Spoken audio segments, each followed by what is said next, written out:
make it achievable. Leveraging circular supply chain means redesigning the way products are made, used, and recovered so that materials stay in circulation for as long as possible. Instead of the traditional take, make, and dispose model, companies focus on reusing, repairing, remanufacturing, and recycling materials within their supply networks.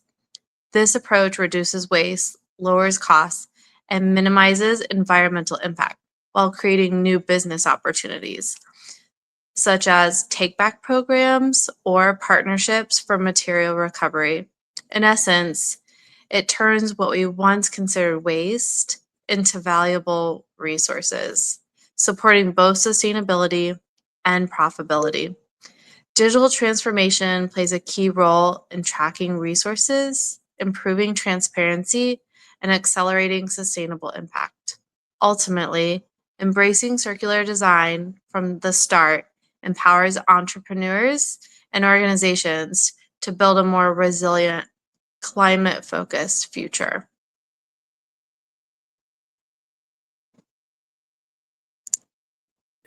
Okay, unmute.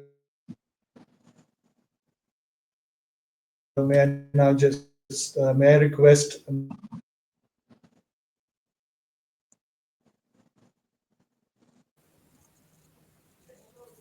Colette, can you hear us?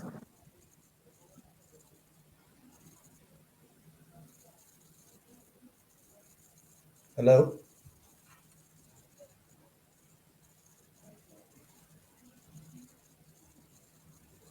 Colette, can you hear us? Colette, you're on mute.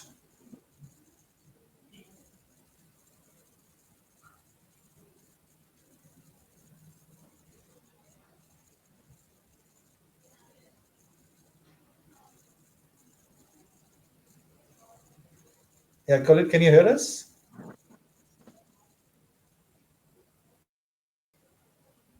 I can hear you, but there is a replay on the Yes, we can background. now hear you. So, Colette, if you could just share your views with us now. Okay, thank you. Can you hear me? Because I can still hear the previous speaker. We can hear you now.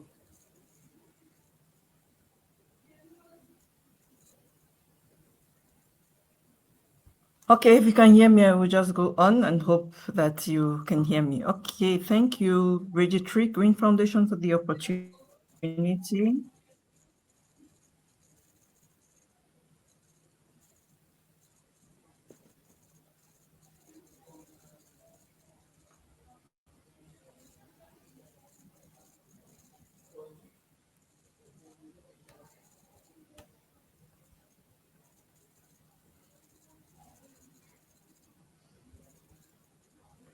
Did we just lose Colette?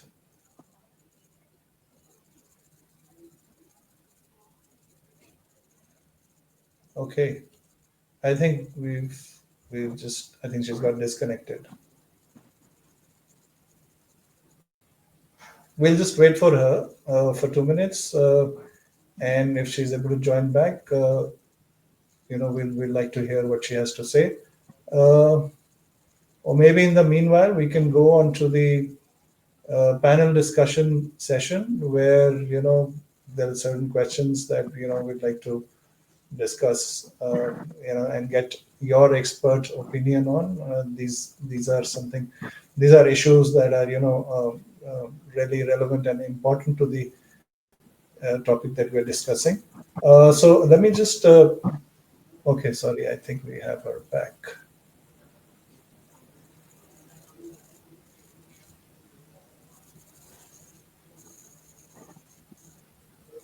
Yes, Colette, we can see you. Can you hear me? Yes, now we can.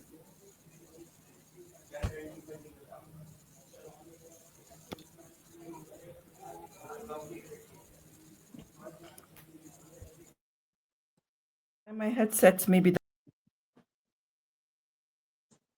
Okay. Once again, I want to thank Registry for the opportunity to share our views, and without repeating what my co-presenters have already said, circular economy represents for me a way of rooted. We have moved from a circular economy to a linear economy, and that's something that is kind of counter sustainability and has brought us to where we are today. So for me, circular economy represents everything how we dispose of the products and lives. In simple terms, I see it as a connection between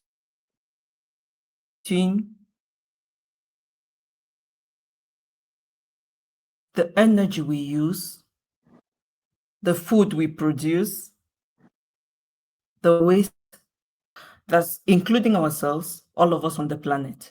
So whatsoever we are doing with our production, our transformation, our consumption, our disposal is affecting every other part of our present day living and the future. It's a wake-up call to rethinking how we actually live, a mindset shift. And I've also seen how just a report throw around maybe from our landfills to biomass energy has changed lives on a day-to-day, in small scale, in big scale. However, we try to most of the climate issues we have today. And when I think of energy in particular, it's not just about cook, but how do I even collect it? How do I process it? How do I use it? How do I dispose of it? What are the emissions that come out of it? And how does that affect? To really look at a system that does not only keep taking, but a system that learns to feed back into the loop, closing the loop and having the bigger picture and the long-term change we're looking at. So circular economy to me really calls for the models that are some impact, not just solving the problem of what we perceive now. Maybe my problem may be an issue of just having access to fuel wood for cooking. And if I just go out and cut off all the trees around, so circular economy for me is looking at how to meet the needs of today and still preserve a society that serves us tomorrow. And this, for me, sits also at the heart of climate change. The circular economy helps us to restore the balance between redesigning how we use resources and how that relates to the economy, to the environment. Thank you. Thank you, Colette. Yes, I think that is the moot question that we all need to think about. Like you very rightly said, that how to fulfill the needs that we have today judiciously, so that our future generations are still left with enough natural resources to meet their needs. So that is the moot question. Thank you so much for your thoughts. Now let's get into our discussion, where there are some questions that we'd like to kind of I'd like to ask you experts, and I think I will let me begin with Bianca. Bianca, you're in Japan, and it's a developed country. I really would like to hear your thoughts about, Japan is known for innovations in waste management.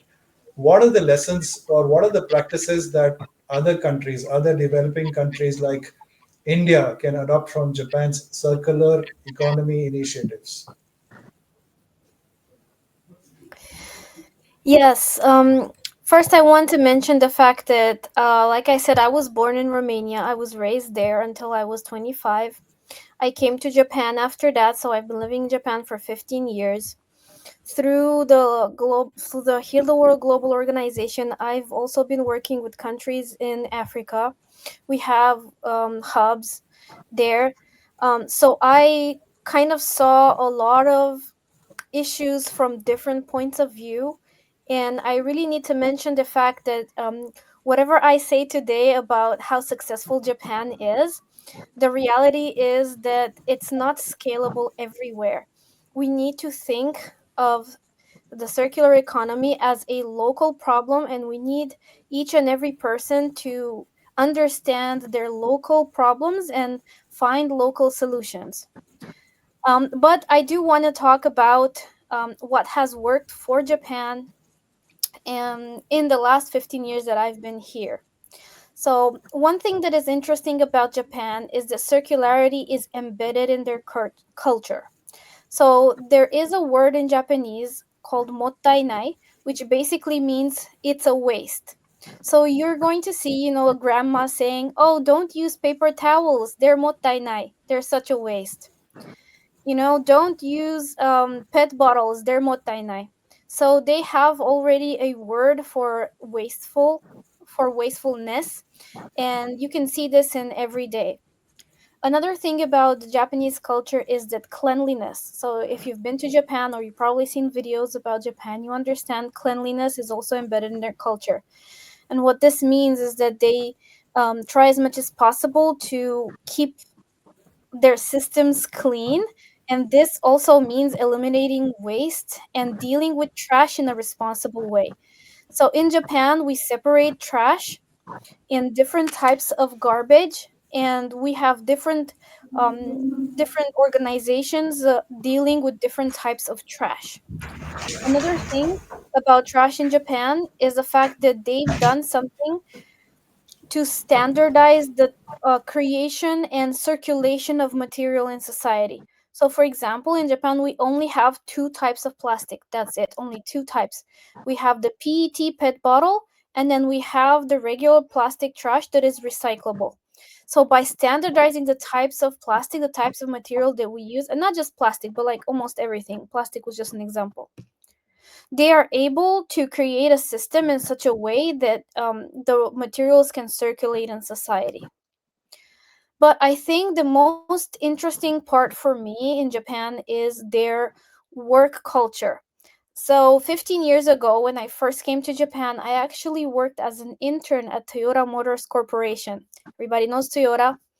So 15 years ago, when I entered the company, it was the number one company in the world on the Forbes list.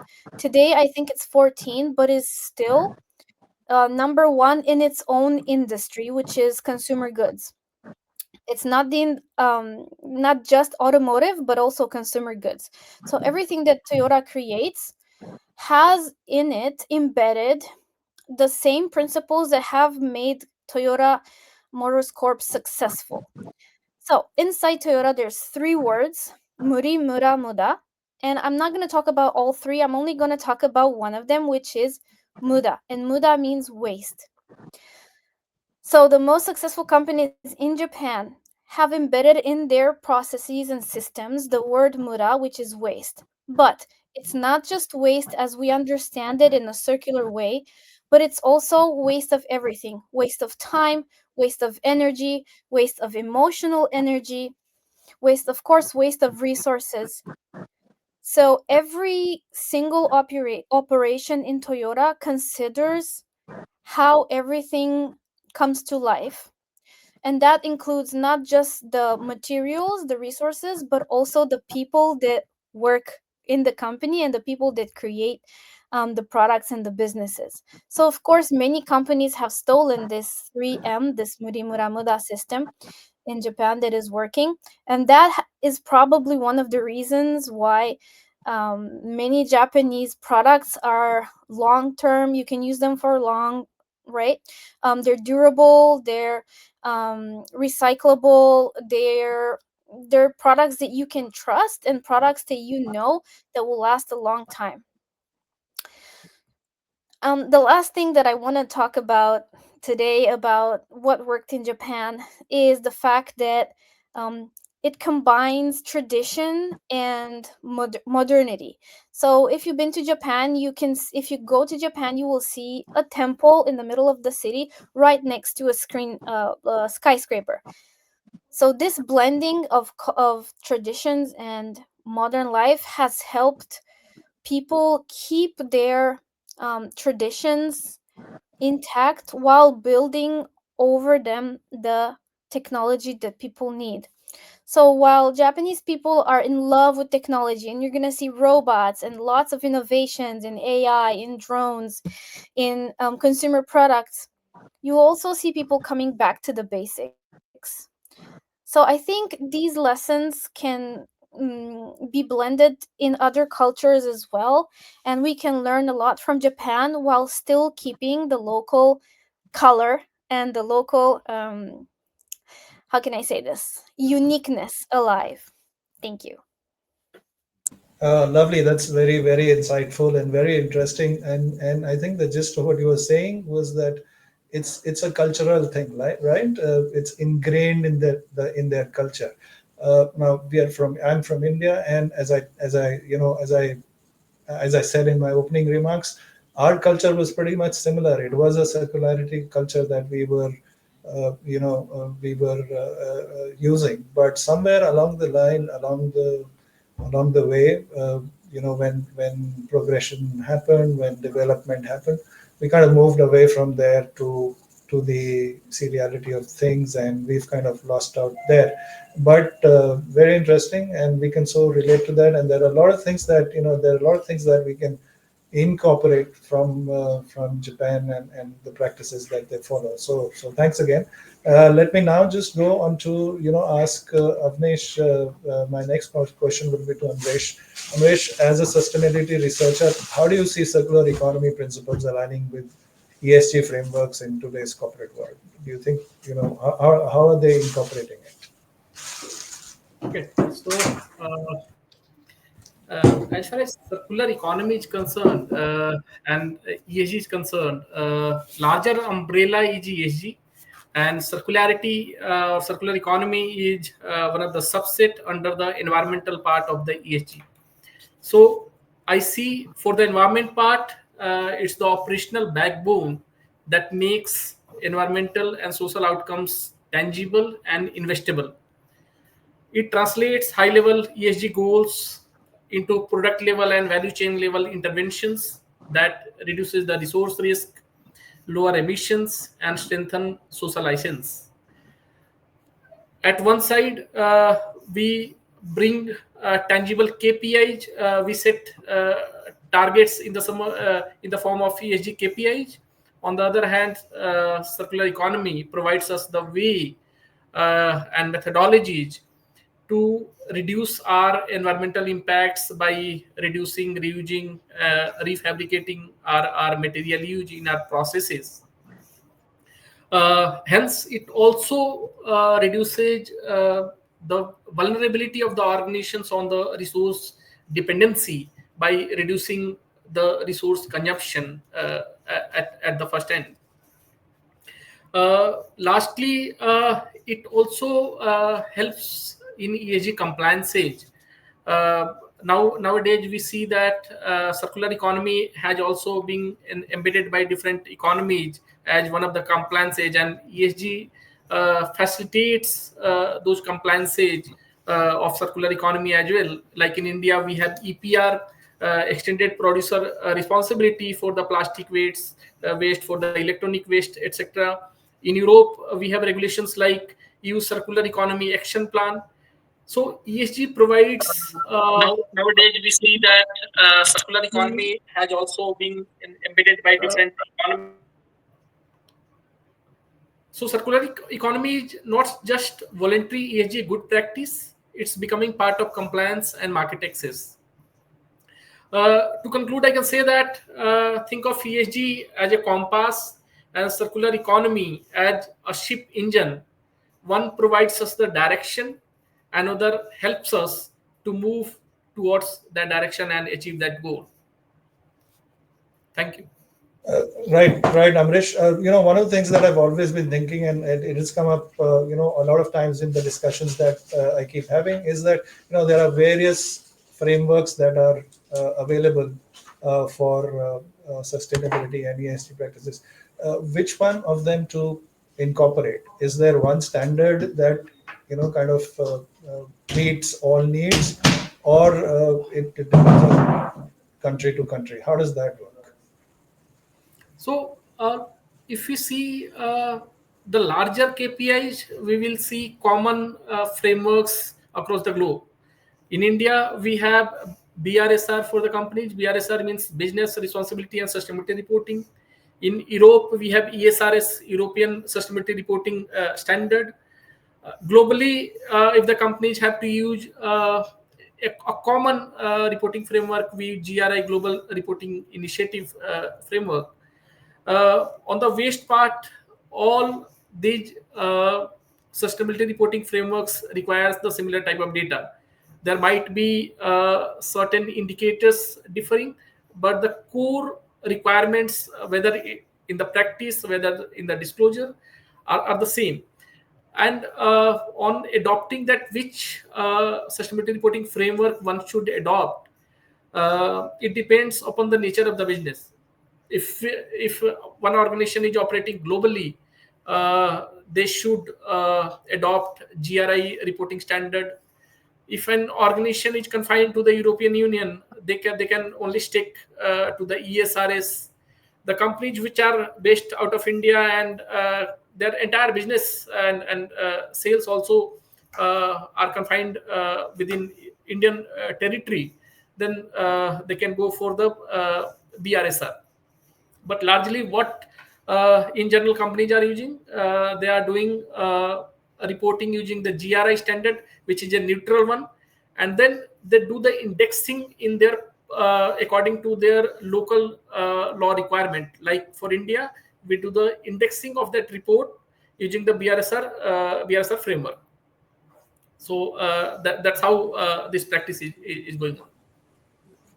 Right, right. Thanks. That kind of clears up a lot of things. So what you're essentially saying is that depending on your region of operation or the geography that you're operating in, you can adopt those reporting standards. Absolutely. Okay, great. So now I move on to Colette. Colette, if you're working for the World Food Program in Kenya, I'd just like to ask you what are some of the challenges that you face in implementing renewable energy or clean cooking technologies in rural communities, and how can policy or collaboration overcome them? Okay, thank you for the question. And maybe just an energy expert on the NORCAP roster. NORCAP is a Norwegian Refugee Council, which means I get deployed to different agencies. Currently, I am in Kenya, but no longer at the WFP, but with UNHCR. So that's just like a correction. I think you picked that from my LinkedIn. I have not updated it in a while. So that's okay. Um, Over to the question. I have been working within the humanitarian sector, promoting clean energy, both for end use and decarbonization for over a decade now. And in Africa, we have which is the context in which I've worked in, there are several challenges that we meet, especially while working with these last mile communities or the underserved communities, the neglected communities, because most of our humanitarian operations find the people in need in these places. One major challenge, I'll try to keep the challenges as few as possible, but one very major one which cannot be overlooked is affordability.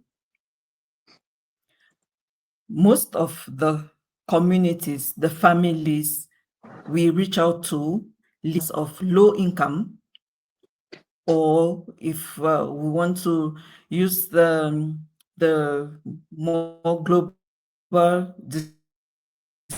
description, in Africa, you see they live with less than $1 per day, which is like energy, unlike the other humanitarian needs. It's not a free distribution, and it's not a one-off. When you come to deploy an energy solution, you're looking at a solution that will last, especially clean energy, beginning 15 years. So while first the capital cost is expensive, they find these communities find it difficult to afford the upfront cost. They also have a challenge even maintaining the operating cost of the system. If we're like the humanitarians, to create affordability, to improve affordability, but the long-term operating costs, which of course for clean energy are really minimal, still we're reaching out to communities that, if I take the example of clean cooking, have been using firewood, which they have been collecting, quote unquote, free, which now you come with the, let's just say, upfront cost that they have to refill a 12 kg gas at, let's say, about $50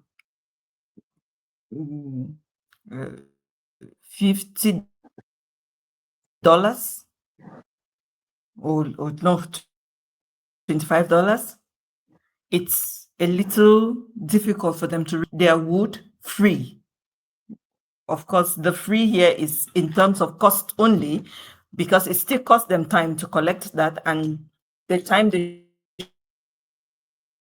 should have used to invest in other income generating activities.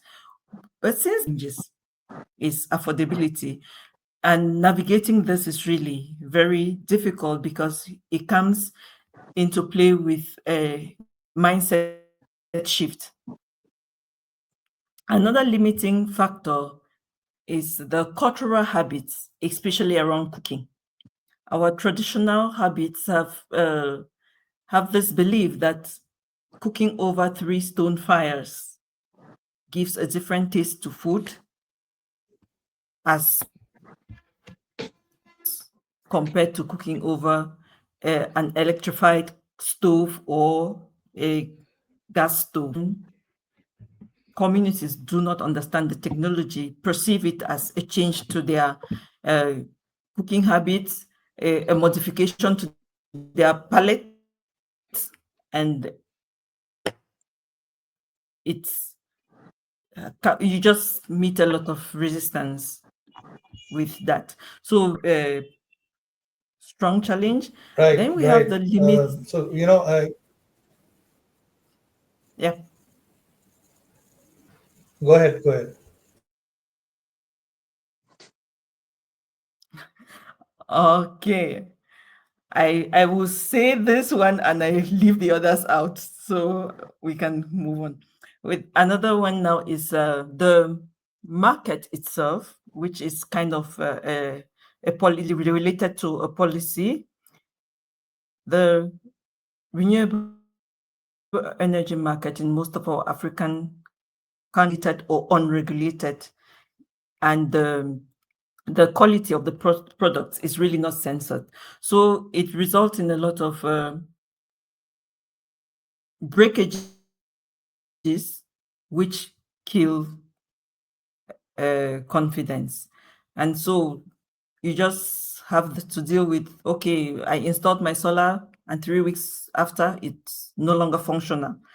But what was the quality of the product that was used? And you can't, these people don't have the technical expertise to determine what from a 5th grade. And with the affordability issue, they will go for what is cheaper. But what is cheaper definitely comes at a cost. So how can policy help out in this? At the policy level, governments can set standards for clean energy products, ensuring that suppliers are accountable, and maybe adding some incentives to improve affordability.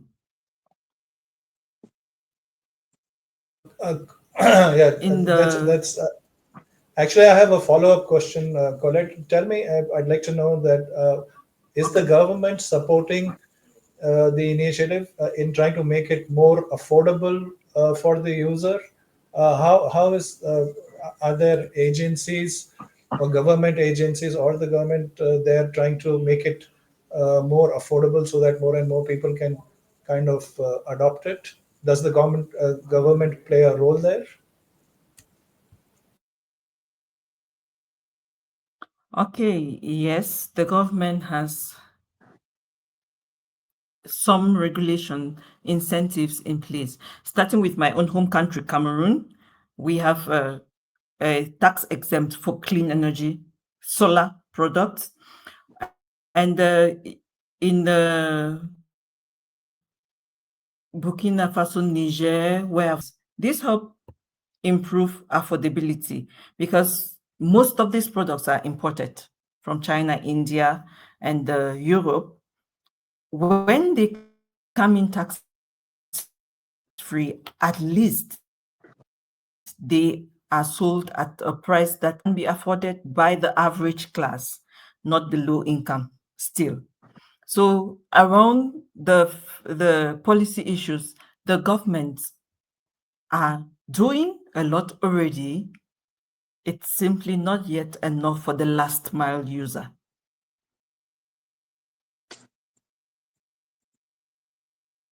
Within the humanitarian sector, the humanitarian agencies have their own regulations and guided by the UN rules of how to ensure that these communities with really very minimal income can progressively make this transition towards clean energy. Expertise, maybe start off by moving from open fire to improved clay stoves. It may not be moving from a tier 1 solution to a tier 5, but progressively trying to move towards a cleaner solution within Right, the budget that they can afford, of course. right. Thank you, Colette. Thank you so much for your thoughts. I'd like to now, move to Tara. So, Tara, if I can just ask you, as a sustainability consultant, how do you see the businesses in US adopting circular economy practices beyond compliance, not just for compliance, but beyond that? Is it a real value driver?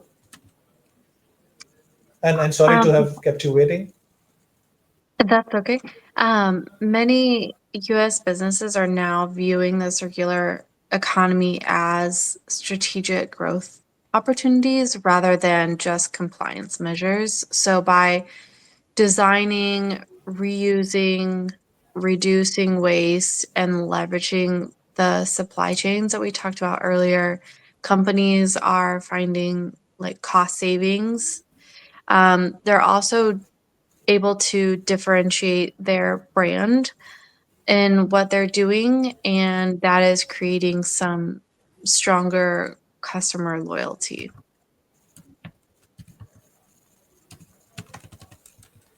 Okay.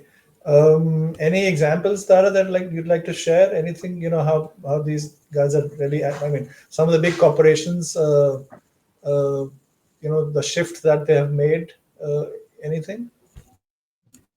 Yeah, like how digital transformation and data analysis can accelerate a sustainability. I would say digital tools and data analytics make sustainability reporting more accurate and more transparent. So by tracking the flows and life cycle impacts in real time, that helps them identify inefficiencies and enable predictive insights to improve circular performance. That's just going to give them the ability to really uh, do a deep dive on what they're currently doing and how they can actually make that change because they have real-time data. Sure, sure. Okay, coming back, I'll come back to, let's say, Bianca. Bianca, again, many people still see sustainability as a cost, rather than an opportunity. How do we reframe the circular economy as a driver for growth and innovation? What's happening in Japan on that front? Hmm. Yes, that's great. Unfortunately, sustainability and circular economy now are just a buzzword, and we have completely lost the original intention behind sustainability. And it still companies consider it a cost because this is the general acceptance in society that eco-friendly products are more expensive, that trying to abide by the regulations that are in place, it costs more money for the business. But the reality is that everything that is wasted within any corporation, it's actually a lost cost. So just a simple example, if somehow the products that you're making release a lot of CO2, that is a lost opportunity because you can take the CO2 and create, let's say, an extra business.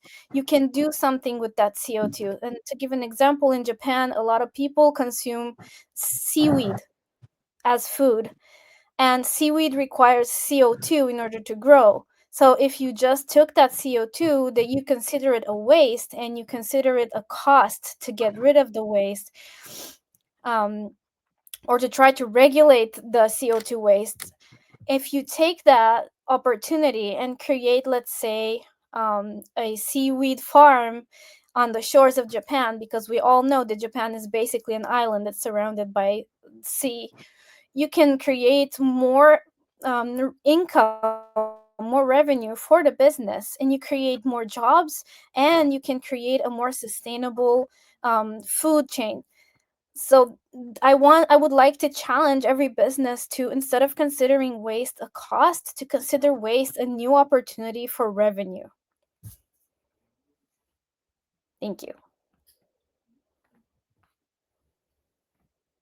Right, right.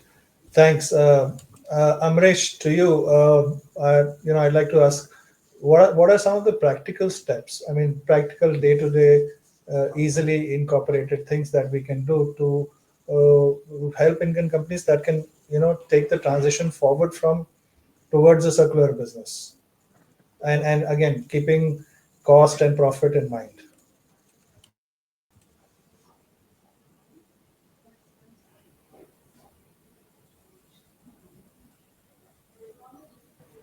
Amresh, could you hear us? Yeah.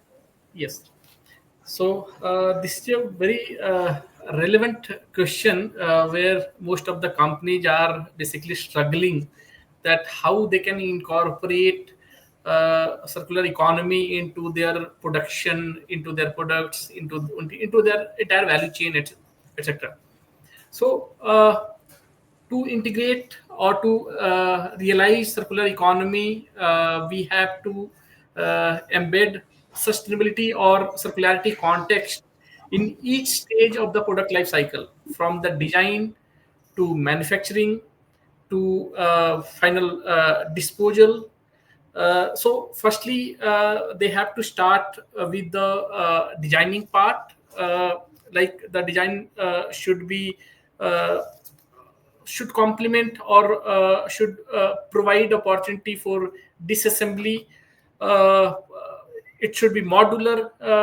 It should provide opportunity to use recycled materials, provide opportunity for refurbishment, recycling, etc. So that 3R means reduce, reuse, and recycle become cheaper than the general disposal. Secondly, the companies like IKEA are doing. Companies can start with the piloting of some of their product line, like take back program, uh, buyback program, product as a service program. So such type of piloting, and they can assess the financial viability and environmental sustainability performance through those pilot programs before scaling up the entire business model. Uh, Next, they can start with reverse logistic planning. Means they can engage recyclers, refurbishers, certified repair networks, etc., so that they can facilitate circularity in their product value chain. Uh, they can use modern regulations like carbon market if they are avoiding waste through their business model. They can register their projects, register their products into either voluntary or mandatory carbon markets to monetize whatever best practices they are undertaking into their operations. Next, here partnership will be very relevant. Companies should not do it alone. They should partner with relevant recyclers, tech startups, logistic providers, academia, etc., so that they will always be in the motion of improvement and getting better ideas from all these stakeholders. So, uh, in a nutshell, start with the product design, modularity, disassembly, then start with the piloting and the partnership for creating circularity into their operations. Over to you, Durgesh. Right. Thanks, Amrish. Moving on to Colette. Colette, one thing I'd like to ask you was, can you just share with us any inspiring project or innovation that you've seen, especially in Africa, which truly kind of demonstrates the circularity of things? Can you quote something? Okay, yeah. I will use biogas.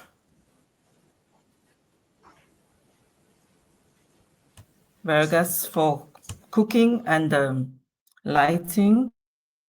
This is a project in Burkina Faso. And what biogas simply does is collects waste, both animal and kitchen waste, into an anaerobic digestion process to produce gas that is either used for cooking or used to to me, this is a clear example of using seeing sustainability as an opportunity, just like Bianca mentioned, using waste instead of disposing it to either degenerate and fill the air with new emission, be different from what we are already experiencing. Just turn this into an opportunity, create an energy source from it, and use it to serve other needs in the house, in the Okay. community, and biogas is gaining grounds.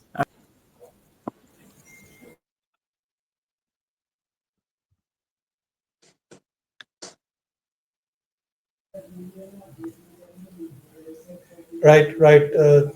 Thank you, Colette. Now, I'm sorry, we've kind of almost run out of time, but I have just enough time for one last question, and that I will pose to all four of you, and each one of you can quickly, share your thoughts on that. And one thing that I'd like to, as a last question, I'd like to ask before I wrap up is that if you could, each one of you, if you could share one actionable takeaway for our audience that they can apply in their daily lives, what would that be?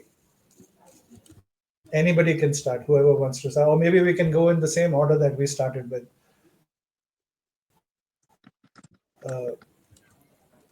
So, Priyanka, would you like to start?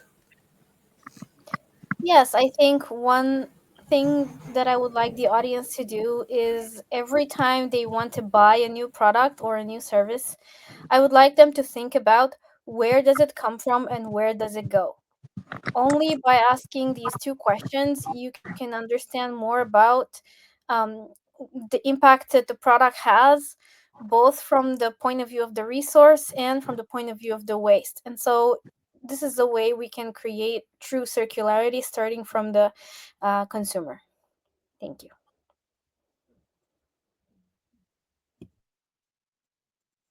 Excellent, lovely. Amresh, what about you?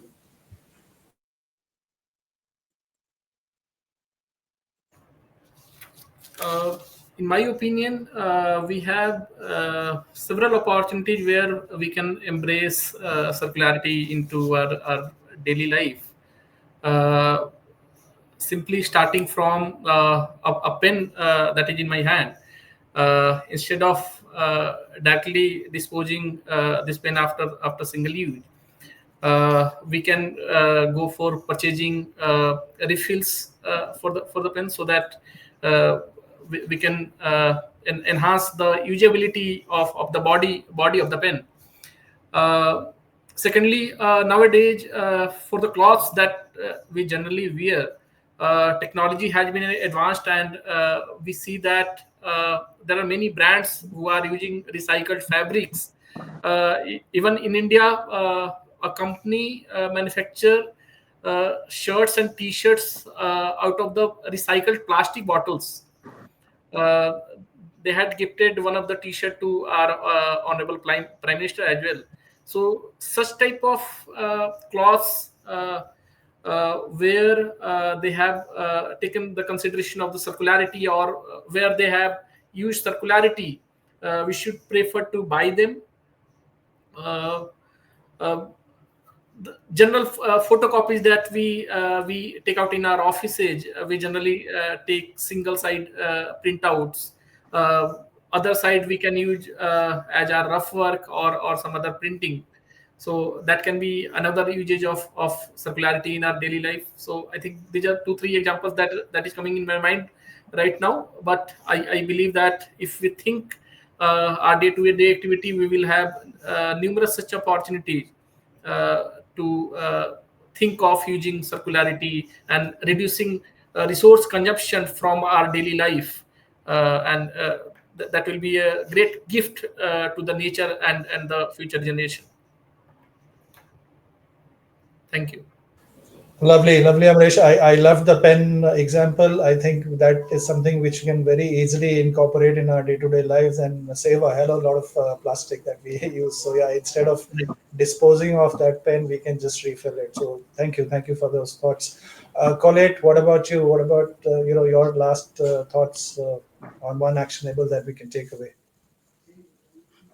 Okay, I would like the audience today and you, my